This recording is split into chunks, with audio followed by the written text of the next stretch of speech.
नमस्कार। आज हम एक बहुत ही दिलचस्प स्रोत पर बात कर रहे हैं। ये कर्मयोग मोक्ष का मार्ग नाम की किताब से ईशावास्योपनिषद के दूसरे श्लोक का एक हिस्सा है। जी। और ये श्लोक कर्म मतलब हमारे काम और मोक्ष यानी मुक्ति, इनके बीच का जो रिश्ता है उसे समझने की कोशिश करता है। बिल्कुल, बहुत गहरा सूत्र है ये। हाँ, तो हमारे पास देखिए श्लोक का मूल संस्कृत पाठ है, फिर उसका शब्दार्थ आसान सा अनुवाद भी है और एक व्याख्या भी दी गई है, और उसमें भगवत गीता के कर्मयोग से तुलना भी की गई है। हाँ, वो तुलना काफी महत्वपूर्ण है। तो आज का इरादा बस यही है कि इस श्लोक को थोड़ा और समझे कि ये कर्म जीवन और मुक्ति के बारे में क्या सिखाता है और आज के समय में मतलब इसका क्या महत्व है। सही, चलिए शुरू करते हैं। श्लोक तो बहुत छोटा सा है पर सोचने पर मजबूर करता है। बिल्कुल। कुर्वन्निवेह कर्माणि जिजीविषे चतम समाह, मतलब आसान शब्दों में कि इस दुनिया में कर्म करते हुए ही 100 साल जीने की इच्छा करनी चाहिए। और फिर आगे कहते हैं कि इस तरह से जो जीता है उसे कर्म बांधते नहीं है। ये 100 साल जीने की इच्छा, वो भी काम करते हुए, इसका क्या मतलब है? सिर्फ लंबी उम्र? नहीं, सिर्फ लंबी उम्र नहीं, बिल्कुल। ये 100 वर्ष जीने की इच्छा का मतलब है कि जीवन पूरा जीना है और वो भी सक्रिय होकर कर्म करते हुए। अच्छा। उपनिषद यहाँ ये कह रहा है कि कर्म जो है वो जीवन का एक जरूरी हिस्सा है। मतलब आप उससे भाग नहीं सकते, भागना चाहिए भी नहीं। हाँ, ये तो है। ये जीने का तरीका है एक तरह से। और जब हम कर्म कहते हैं तो श्रोत में ये भी साफ है कि ये सिर्फ मतलब शारीरिक मेहनत नहीं है। नहीं नहीं, बिल्कुल नहीं। इसमें हमारे कर्तव्य, दूसरों के लिए कुछ करना, सेवा या फिर अपनी आत्मा की उन्नति के लिए जो कोशिशें हैं, वो सब शामिल है ना? हाँ, बिल्कुल सही कहा। वो सब कर्म के दायरे में ही आता है। और यहीं से बात और भी दिलचस्प हो जाती है। कैसे? देखिए, श्लोक का जो असली जोर है वो इस बात पर है कि कर्म अपने आप में प्रॉब्लम नहीं है। अच्छा, वो बंधता नहीं है। बंधन का कारण बनता है। उस कर्म के फल से हमारा जुड़ाव, हमारी आसक्ति, मतलब जब हम सोचते हैं मुझे क्या मिलेगा, है ना, उस भाव से जब काम करते हैं तब वो हमें फंसाता है। ओहो, तो मतलब गड़बड़ कर्म में नहीं, हमारे अपने नजरिए में है। बिल्कुल सटीक कहा आपने। वही कर्म जब बिना किसी स्वार्थ के, बिना फल की चिंता किए, मतलब निष्काम भाव से किया जाता है, हाँ, निष्काम भाव। तो वो बंधन नहीं बनता, बल्कि वो मुक्ति का रास्ता बन जाता है। मुक्ति का? हाँ, और यह निष्काम का मतलब ये नहीं कि कोई लक्ष्य ही ना हो या बिना इरादे के काम करें, नहीं। अच्छा। इसका मतलब है कि काम के नतीजे से, उसके पर्सनल रिजल्ट से अपनी शांति या अपने सुख दुख को ना जुड़ें।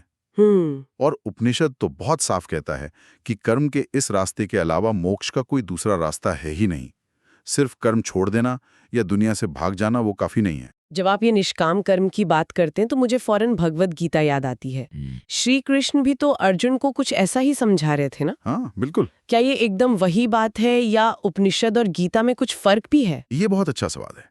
देखिए, मूल सिद्धांत तो एक ही है, कर्म करो, फल की चिंता मत करो। हाँ, कर्मण्यवाधिकारस्ते। जी, कर्मण्यवाधिकारस्ते मा फलेषु कदाचन। वही बात। लेकिन ऐसा कह सकते हैं कि गीता जो है वो उस उपनिषद के सूत्र को और ज्यादा विस्तार देती है, एक प्रैक्टिकल कॉन्टेक्स्ट देती है। अच्छा, जैसे? जैसे उपनिषद एक यूनिवर्सल प्रिंसिपल बता रहा है ना, वहीं गीता उसे अर्जुन की जो स्थिति है युद्ध भूमि की, उसमें लागू करके दिखाती है। हाँ, अर्जुन तो कर्म से भागना चाह रहा था। बिल्कुल, और श्री कृष्ण उसे समझाते हैं कि भागना हल नहीं है, अपना कर्तव्य करो, पर सही भाव से करो, निष्काम भाव से।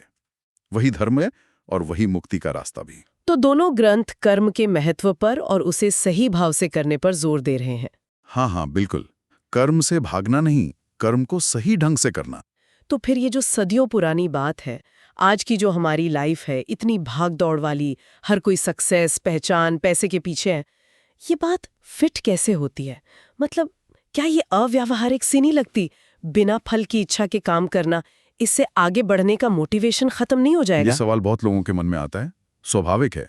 लेकिन यहाँ प्रेरणा खत्म होने की बात नहीं है।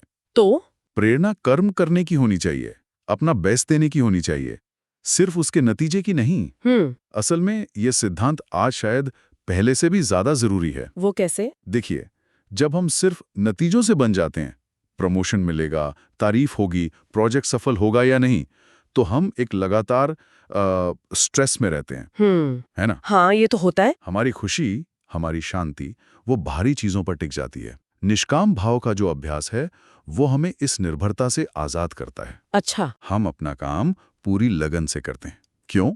क्योंकि वो हमारा कर्तव्य है, हमारा स्वधर्म है। लेकिन उसका नतीजा वो हम ईश्वर पर या हालात पर छोड़ देते हैं। इससे क्या होता है? इससे एक अंदरूनी स्थिरता मिलती है, शांति मिलती है। चाहे बाहर नतीजा कुछ भी हो, ये हमें फेलियर के डर से भी बचाता है और सक्सेस के अहंकार से भी। ये बात तो है। तो सार यही है, देखिए, ईशावास्योपनिषद का यह श्लोक और गीता का कर्मयोग दोनों एक ही रास्ता दिखा रहे हैं। जीवन कर्म करने के लिए है, उसे पूरे जोश से, ईमानदारी से करें, पर उसके फलों से खुद को बांधे नहीं। यही अनासक्ति, यही निष्काम भाव आपको जीवन के उतार चढ़ाव में शांत रखते हुए अंत में मुक्ति की ओर ले जा सकता है। सच में ये बहुत गहरा विचार है।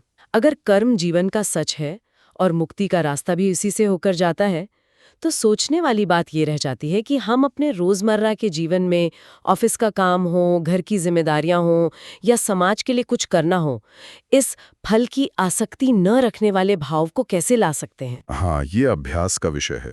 छोटे छोटे कामों में भी ये अनासक्ति, इसका अभ्यास कैसे हो सकता है? ये शायद हम सबके लिए सोचने का एक बिंदु है। बिल्कुल, विचार करने योग्य बात है।